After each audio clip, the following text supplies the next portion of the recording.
Around the globe, Europe is generally heavily associated with the religion of Christianity, just as the Middle East is usually linked to Islam. The general assumption about European countries is that they are probably at least mostly populated by Christians, even if the nation itself hasn't declared any official state religion. And while this is often a pretty accurate assumption, in some cases, such as Germany, it's not so straightforward. Christianity in the Germanic region was first dominated by Roman Catholicism, which was challenged in the early 16th century by the Protestant Reformation, and led to the modern division of Catholics and Protestants throughout Germany, or more specifically, West Germany.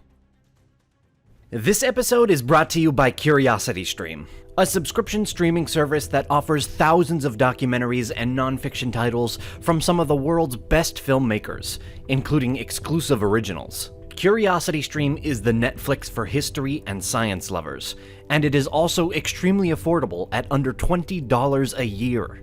This is my personal favorite streaming service, a place where I can watch all these well-made documentaries and learn more about different topics, including what I love most, history. One of my favorite documentaries is called Deep Time History. In the second episode, you will find astonishing detail about the Age of Discovery. By watching it, you'll learn more about the most influential expeditions in the history of humankind. Because you're our subscriber, we have a special offer for you. Click on my link in the description for unlimited access to the world's top documentaries and non-fiction series, and use promo code NALEGIA, and you will save 25% off, which comes out to only $14.99 a year. So click the link below or go to curiositystream.com/NALEGIA and start learning more by watching incredible documentaries.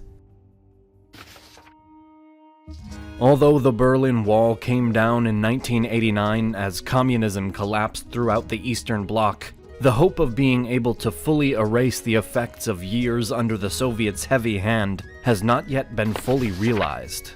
Back after the end of the Second World War and the defeat of the Axis powers, Germany was split into 4 zones of occupation between France, Great Britain, the United States, and the Soviet Union. This eventually led to the establishment of the Federal Republic of Germany, or West Germany, in the spring of 1949, followed by the foundation of the German Democratic Republic, or East Germany, that same autumn. West Germany stood as a parliamentary democracy and active ally to the Western world. Contrarily, East Germany went down a dark path, falling under a totalitarian communist regime as a puppet state of the Soviet Union. On the west side of the Berlin Wall, the Allies were focused on ridding the nation of the extremism that had played such a critical role in the war, while the Soviets to the east were more concerned with quickly exerting control and consolidating dominance by establishing a powerful police state, which often employed many ex-National Socialists. The Stasi was swiftly built up as a way to influence and manage every aspect of life and security in East Germany, and Germans were suddenly facing another state of extremism. Under the previous regime, religion in all of Germany was in a bit of a peculiar position. The First World War had left German churches on a decline, and a population shifted more to a secular mindset. But the region was still heavily Catholic and Protestant by the time Adolf Hitler came to power. As the new chancellor began to enact his extremist policies and push his beliefs on the public, Christianity in Germany was actually often praised. During some of his speeches, it was made clear that any attacks on the Christian faith would not be tolerated within the regime, although its own actions did not quite follow such rules. While Christian churches were surely allowed to remain open and practice their faith, they were not entirely left alone, as the new government wanted to control any influence that Christian leaders may have in the political sphere. This created a bit of a schism between the Protestant churches in Germany, some of which had quickly come out in support of their new chancellor and even called for the creation of a state church. Others did just the opposite, and aimed to prevent the creation of this while condemning much of the new government's views. The latter created an organization which very vocally opposed the regime and the creation of a state church. This prompted mass arrests of leaders from both groups and a clear message that the churches had no right to freely express their views on politics. The Catholics, meanwhile, weren't much better off. The regime tried to use the same scare tactics to control the Catholic Church's political attitude, and even attempted to silence Catholic publications and arrest dissidents. In 1933, an agreement was signed that essentially barred the Catholic Church or leaders from being involved in politics, although it did reaffirm their freedom of faith and some of their religious rights. Still, the Third Reich was not a safe place for the Catholics either, and the terms of the agreement were not always respected. Anti-Catholic propaganda even began to be published by pro-government sources, and triggered a series of verbal and legal actions from the Vatican. It became abundantly clear that the dictator himself was one of those that he spoke of, who would attack the Christians. These events made the whole of Germany's Christianity painfully familiar with what a totalitarian regime could do to their faith and religious freedoms. When communism arrived, it was the same battle with a different enemy, but to a much worse degree. The Soviet Union enacted similar policies against the churches as the prior administration had, and went a few steps further as well. Religious schools were shut down, churches were silenced, leaders were detained, and ultimately, state-sponsored atheism replaced the Christian masses. Although the GDR's constitution did protect freedom of religion, the state itself scarcely did so, and it became quickly clear that it would serve the communist regime much better to be an atheist than a Christian. In other communist countries, the promotion of atheism constantly existed, and one of the reasons was, well, there was already an icon on the wall and in the books. The people didn't need another one bigger than that. By the 1960s, there was a clear decline in religious affiliation throughout East Germany, and the churches, while still existing, were putting up less of a fight as compared to before.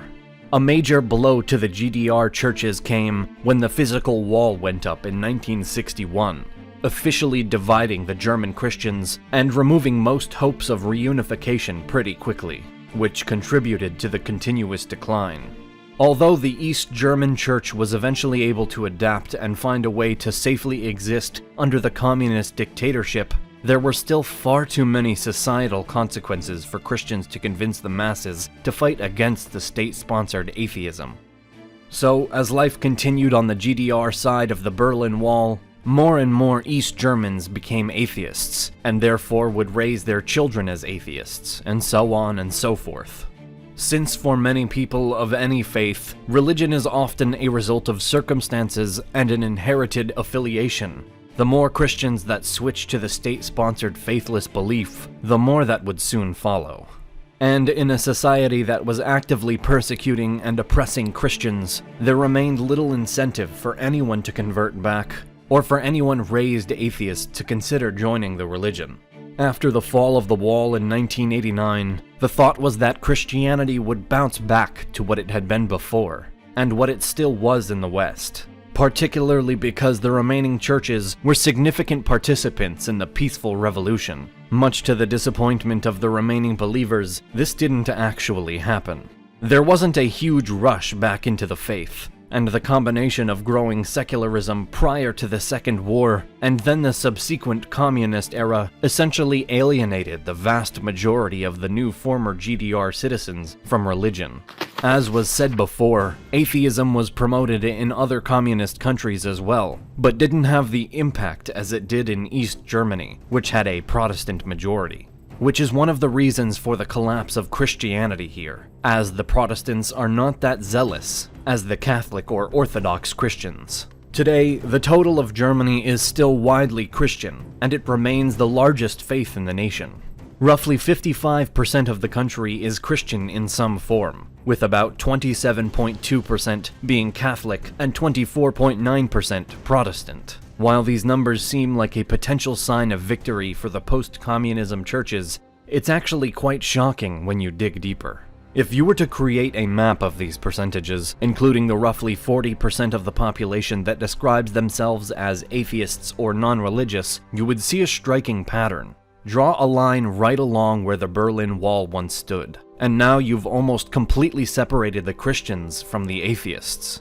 As a wholly unanticipated result of the Soviet days, East Germany has almost entirely remained unassociated with any religion.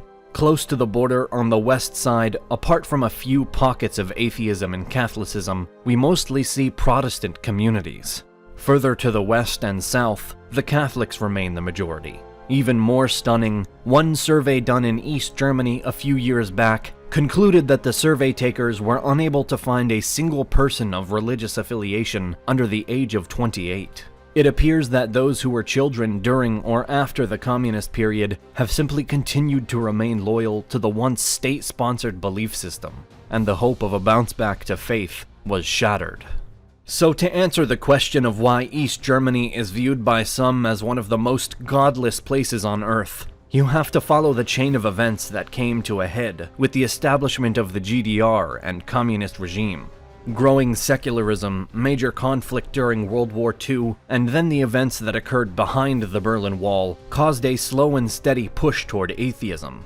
On the other side of the wall, the churches were able to recover from the World War II administration and didn't face consequent oppression by the new government. So, while the prior century had helped to cause the alienation of the East Germans from their historic faith, it was the Soviet policies and society that put the nail in the coffin of the Christian GDR.